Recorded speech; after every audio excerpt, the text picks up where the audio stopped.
નમસ્કાર, જય શ્રી કૃષ્ણ, રાધે રાધે. મિત્રો, ઘણી વખત આપણે મોંની અંદર તકલીફો થતી હોય છે. તકલીફ એટલે ઘણી વખત આપણે જીભ ઉપર પણ આપણે જોઈએ છે. ઘણી વખત જીભ ઉપર આપણે સારી દેખાય અથવા તો જીભ સુકાઈ જાય એવા પ્રોબ્લેમ પણ આપણે અનુભવ કરી ચૂક્યા છે. અને બીજા નંબર એ છે કે મોઢામાંથી દુર્ગંધ પણ આવી શકે. તો આ એના ખાસ એક લક્ષણ છે. અને બીજા નંબરનું લક્ષણ એ છે કે કબજિયાત સંબંધી તકલીફ થાય અથવા તો પેશાબ રોકાઈને આવી શકે. એનું પણ પ્રોબ્લેમ આપણે અનુભવ કરી ચૂક્યા છીએ. તો એની પાછળનું મુખ્ય કારણ એ છે કે એ જે લક્ષણો આપણને દેખાય જીભ ઉપર, જીભ સુકાઈ જાય, બીજા નંબરે મોઢામાંથી દુર્ગંધ આવે, અને ત્રીજા નંબરે આપણી જીભ ઉપર સારી થાય અથવા તો પેશાબ સંબંધી તકલીફ થાય, પેશાબ અટકીને આવે, રોકાઈને આવે. તો એની સાથે એ કયો રોગ જોડાઈ શકે છે આપણા શરીરની અંદર, એના વિશે માહિતી મેળવશું. અને એનો ઈલાજ આપણે કઈ રીતના કરી શકીએ આયુર્વેદિક રીતે, એના વિશે પણ માહિતી મેળવશું.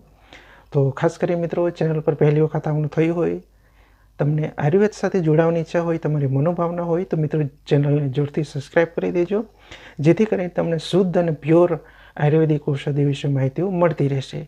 અને સમય જતાં આપણે એ આયુર્વેદિક ઔષધિઓ કદાચ જરૂર પડે આપણા શરીરને, તો એનો ખૂબ સરળતાથી આપણે ઈલાજ પણ કરી શકીએ. તો સૌથી પહેલાં તો આપણે એ સમજી લીધું કે આપણે જીભ ઉપર આ 3 લક્ષણો દેખાય અથવા તો મોઢામાંથી દુર્ગંધ આવે, તો સમજી લો કે આપણા શરીરની અંદર ગાંઠનું નિર્માણ થઈ ચૂક્યું છે. ગાંઠ એટલે ગોળો, એને આપણે આયુર્વેદની અંદર ગુલ્મ પણ કહેવાય છે. એનું નામ આયુર્વેદની અંદર ગુલ્મ રોગ પણ આપણે એનો એક સમજી શકીએ.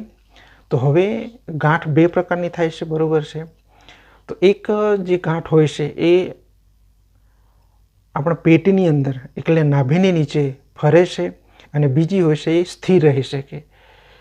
તો સૌથી પહેલાં તો એ સમજી લઈએ કે આ જે ગોળાની જે સમસ્યા છે, ગાંઠની જે સમસ્યા થાય છે, એની પાછળનું મુખ્ય કારણ એ છે કે આપણા પેટની અંદર કૃમિને સંબંધી કોઈ પણ પ્રકારની તકલીફ હોય તો પણ આ દર્દ આપણને અનુભવ થઈ શકે. તો ખાસ કરીને મિત્રો, એની અંદર 2 પ્રકારની ગાંઠ આવે છે. એક તો ગાંઠ એવી હોય છે કે જે આખી ગોળ ગોળ ફરે, અને જે બીજી ગાંઠ હોય છે એ અમુક સ્થળે સ્થિર પણ રહી શકે, એ પણ સમસ્યા સર્જાઈ શકે. તો એની પાછળનું મુખ્ય રીઝન એ છે કે એ પડખાની અંદર થાય અથવા નાભીની અંદર એનું મુખ્ય સ્થાન છે, એ આપણે સૌ સમજી શકીએ. અને પેડુની અંદર એનું સ્થાન રહેલું હોય છે. એટલે આપણે નાભીની નીચે આપણે એનું પ્રેક્ટિકલી અનુભવ આપણને થઈ શકે. કોઈક ગાંઠ એવી હોય છે કે ગોળ ગોળ ફરે અથવા તો કોઈક સ્થિર એક જગ્યા પર રહી શકે. આ સમસ્યા કદાચ સર્જાય તો એની સાથે રિલેટેડ આપણે સૌથી પહેલાં એ સમજી લેવું કે આ જીભ ઉપર આપણને એના લક્ષણો આપણને જોવા મળી શકે. જો આપણા શરીરની અંદર આ 2 પ્રકારની જો ગાંઠ બની ચૂકી હોય તો ચોક્કસપણે સમજી જજો કે આ પ્રોબ્લેમ મારા શરીરમાં થઈ ચૂક્યો છે. તો હવે એનો ઈલાજ આપણે કઈ રીતના કરી શકીએ, તો સૌથી પહેલાં તે સમજી લઈએ કે થોડા ઘણા છે કે આ જે ગાંઠની સમસ્યા થાય, ગાંઠ ગોળ ગોળ ફરે, તો એ વ્યક્તિ, એ દર્દી ખૂબ અસહ્ય પીડા પણ થતી હોય છે, ખૂબ ગભરામણ થતી હોય છે. અને ખાસ કરીને મહિલાઓને જે સ્વસ્તર ન હોય તો પણ આ લોહીની ગ્રંથિની અંદર એ બંધાઈ જાય, એના કારણે પણ આ સમસ્યા વધી શકે. અને બીજા નંબરે એ છે કે મોડ, ઉબકો, ઉલટી એવી પણ સમસ્યા, પેટ ફૂલવું એ પણ સમસ્યા થઈ શકે. ઓળકાણ પણ વધારે પ્રમાણમાં એ આપણને થઈ શકે, એનું પણ આપણે લક્ષણ આપણને જોવા મળી શકે. અને ઘણી વખત ગોળો ઉપર ચડતો હોય એવું પણ આપણને અનુભવ થાય, ગોળ આજુબાજુની અંદર એ હલતો હોય એવો પણ આપણને અનુભવ થઈ શકે.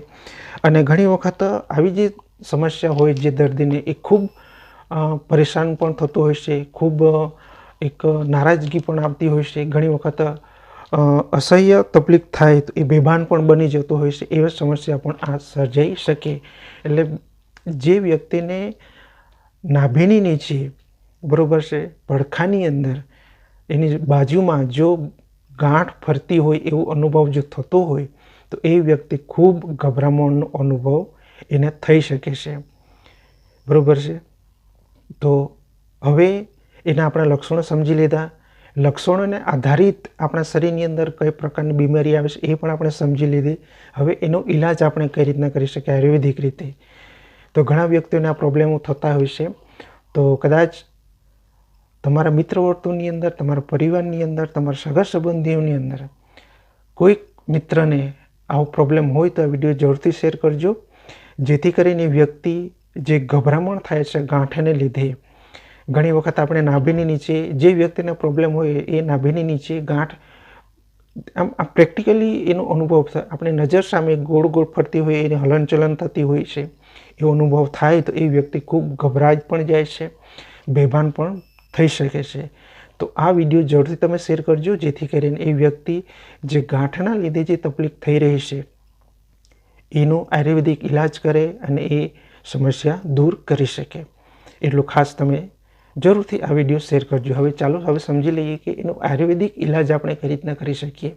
જે બંને ગાંઠો કોઈ પણ એક પ્રકારની ગાંઠ બની હોય તો એનો ચોક્કસપણે તમે ઈલાજ કરી શકો. એની અંદર આપણે લેવાનું છે દૂધ. તમે 1 ગ્લાસ 2 ગ્લાસ પણ તમે લઈ શકો.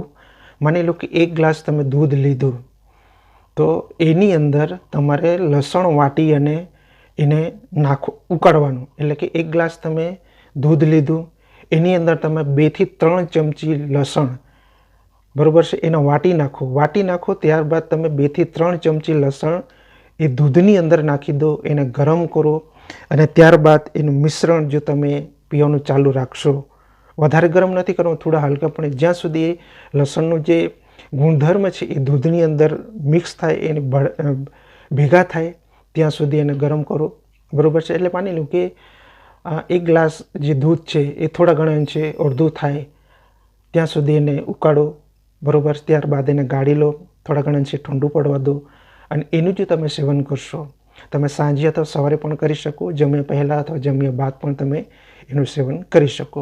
અથવા તો તમે ગાયનું દૂધ પણ લઈ શકો, ભેંસનું દૂધ પણ તમે લઈ શકો. એની અંદર કશું નાખવાનું નથી, તમે લસણ વાટી નાખો, બરાબર છે. એનું દૂધની અંદર નાખી અને થોડા ઘણા અંશે ગરમ કરીને તમે એનું સેવન કરો તો એના લીધે તમને જે ગાંઠની જે સમસ્યા થઈ રહી છે, ગાંઠ તમને પરેશાન કરી રહી છે, ગભરામણ થાય છે, ગાંઠ ફરતી તમને જોવા પણ મળી શકે છે, તો એ સમસ્યામાંથી તમે છુટકારો મેળવી શકશો.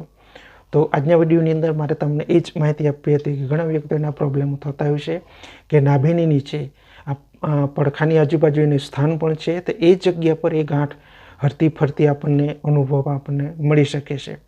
તો ચોક્કસપણે તમે આ ઉપચાર કરી શકો, તમને કોઈ આડઅસર પણ થશે નહીં અને જે ગાંઠના લીધે જે તમને તકલીફ થઈ રહી છે એમાંથી પણ તમે છુટકારો મેળવી શકશો. અને ખાસ કરીને મિત્રો, ચેનલ પર પહેલી વખત આવવાનું થયું હોય, તમને આવી જ આયુર્વેદિક ઔષધિ વિશે માહિતી મેળવવાની ઈચ્છા હોય તો આ ચેનલને જોરથી સબસ્ક્રાઈબ કરી દેજો.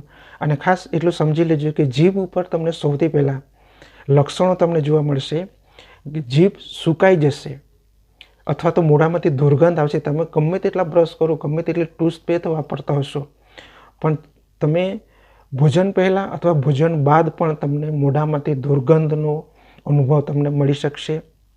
અને જીભ ઉપર તમે સામે કાચમાં તમે જોઈ શકો, બરાબર છે, તમે રેખાઓ જીભ પર તમને જોવા મળી શકશે. એટલે 3 લક્ષણ જો કદાચ તમને અનુભવ થાય તો સમજી લેજો કે મારા પેટની અંદર આ ગાંઠની સમસ્યા થઈ ચૂકી છે, તો તરત જ તમે આ ઉપચાર કરી શકો.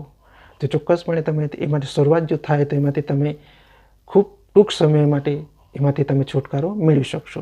એટલે કોઈ વધારે ગભરાવાની જરૂર પણ નથી. હા, કદાચ બની શકે કે આપણને એવો અનુભવ થાય કે ગાંઠ છે, આપણને પ્રેક્ટિકલી અનુભવ પણ થતો હોય છે કે ગાંઠ બને, એટલે બની શકે ગાંઠ ઘણા પ્રકારની પણ હોય છે. હાલના સમયની અંદર ઘણા વ્યક્તિઓને તકલીફ થાય પણ છે, તો વધારે પ્રમાણમાં ગભરાવાની જરૂર નથી. કદાચ તમને આ 3 લક્ષણ જો તમને જોવા મળે અથવા તો પેશાબ રોકાઈને આવતો હોય 4 નંબરે, એટલા લક્ષણો જો તમને અનુભવ થતો હોય તો સમજી લેજો કે આ ગાંઠનો પ્રોબ્લેમ થઈ ચૂક્યો છે. એટલે વધારે કોઈ ગભરાવાની જરૂર નથી. તમે ચોક્કસપણે આ ઉપચાર, આયુર્વેદિક ઉપચાર કરી શકો, જેથી કરીને એ સમસ્યામાંથી તમે છુટકારો મેળવી શકશો.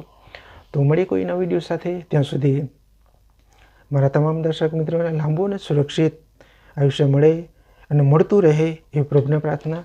જય શ્રી કૃષ્ણ. રાધે રાધે.